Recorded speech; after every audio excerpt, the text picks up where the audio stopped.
you talk a bit about polarization. I think you hear a lot of reasonable people say this who are centrists or maybe slightly center right or slightly center left. They'll say something along the lines of, well, both parties are to the extreme, right? Both there's so much polarization amongst both parties, and there definitely is polarization. But so on one hand, let's look at the Democratic Party. So Joe Biden of today believes or professes to believe very different things than Joe Biden of say 1980s, right? Joe Biden of the 1990s was a major, ardent supporter of the 94 crime bill. He was, the guy who would sort of wax on incessantly about how, crack cocaine is so much more dangerous than cocaine and all that, right? He was kind of more of a, what we would consider almost like a Joe Manchin type, basically. Yep. And certainly there's a significant difference between Biden and the Clinton administration, the Bill Clinton administration, which I was essentially born and raised under. Bill Clinton, end of welfare, we know it. You can never imagine a Democrat saying that today. And then we switch to the Republican side and you say, okay, so look at Trump versus Reagan, and that was the 1980s, obviously. Certainly the rhetoric of Trump is more abrasive, it's more extreme. Are the policies that much different? Or because I think that the stronger argument would be that Trump is maybe to the left on Reagan on some significant issues such as free trade, certain economic issues, certainly in terms of military intervention. Certainly, he ran on the approving of gay marriage, right? Which it took Biden until 2012 and Obama their second term essentially to be in support of that openly. And Trump probably a bit more nuanced in terms of big corporations and how to treat them because there's a bit of a culture war there, as we discussed, and probably more moderate on issues like antitrust than Reagan was.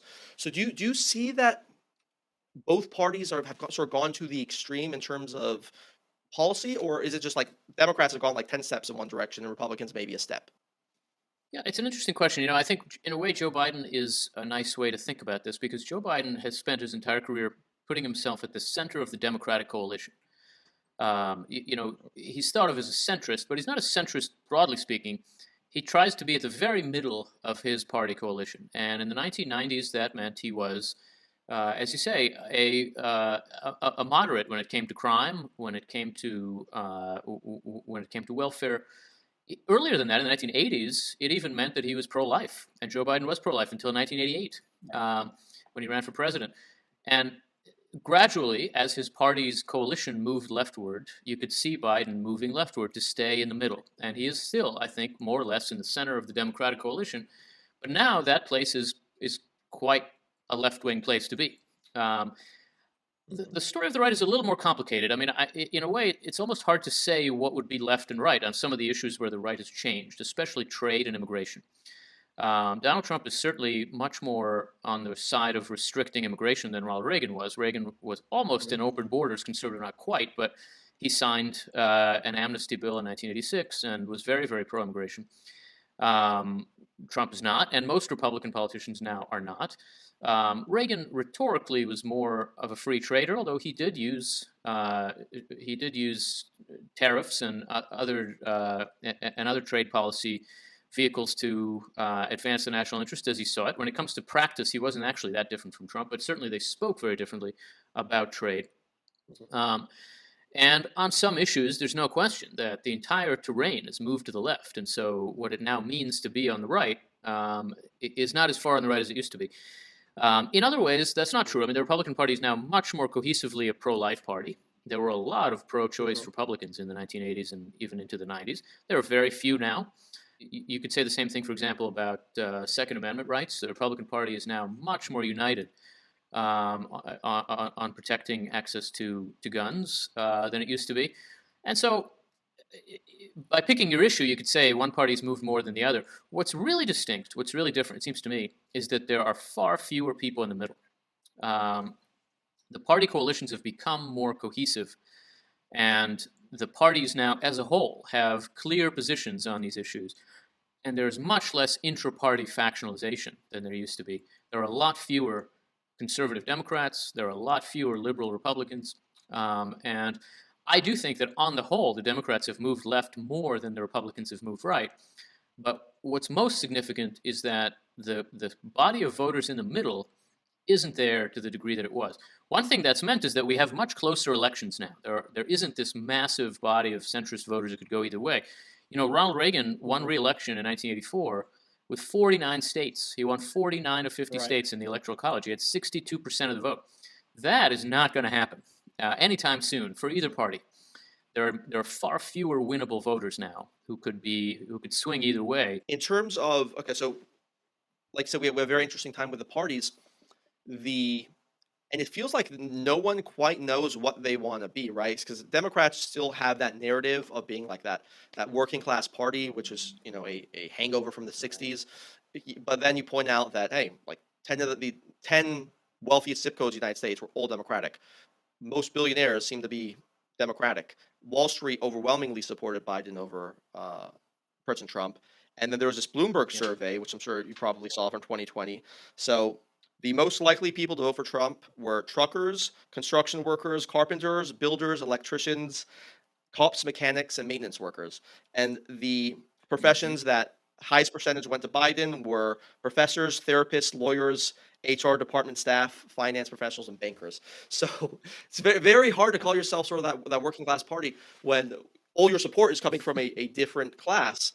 And then on top of that, it's interesting because there were, so for example, Trump, we had the corporate tax cuts. So that's still a sort of hangover from what the Republican Party has traditionally been. It still is to a certain extent, which is, a pro-business, diminishing regulations kind of party, also trying to appeal to the working class. But then the left has all these big corporations on their side. So it's very odd. Like, how do you see these things shaping up? Do you think that there's going to be a cementing of coalitions between the left and the right in a few years, or is that the wrong paradigm to think of it?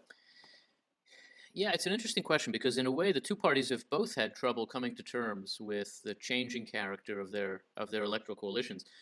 In a funny way, you might say the Republican Party has gradually come to have a coalition that looks a little bit like the New Deal coalition, which is to say working class white voters and kind of ethnic voters who are becoming white, which in the New Deal you might have said that about Southern European immigrants. Now we would say that about Hispanics. Right. And that's a broad coalition in America.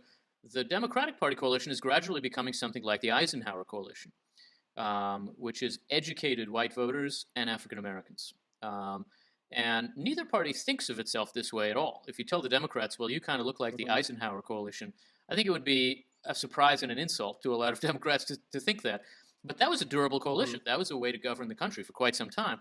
And it could be again, but they would have to lean into it. They would have to understand that that they are now the party of the elite, and that they have to think that way, to approach the institutions that way, to think about their priorities that way. And of course, for Republicans, if you're going to have the New Deal coalition, you got to offer them something like a New Deal agenda, which means basically thinking about how government can improve the lives of working class people. There are Republicans who are trying to think that way, but on the whole, the party still is not in that place. And even when it pays kind of rhetorical lip service to working class priorities, the party still, if you wake up a Republican member of Congress in the middle of the night and ask him, what do you want to do? He'll say, cut taxes.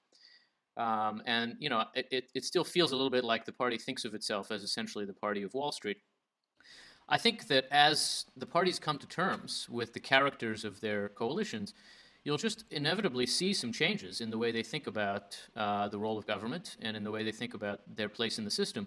I don't think that means the Republican Party becomes a left-wing party or the Democrats become a right-wing party. There's certainly a right-wing way to be the New Deal coalition, and to emphasize some of the kinds of concerns of working-class families that conservatives can certainly speak to.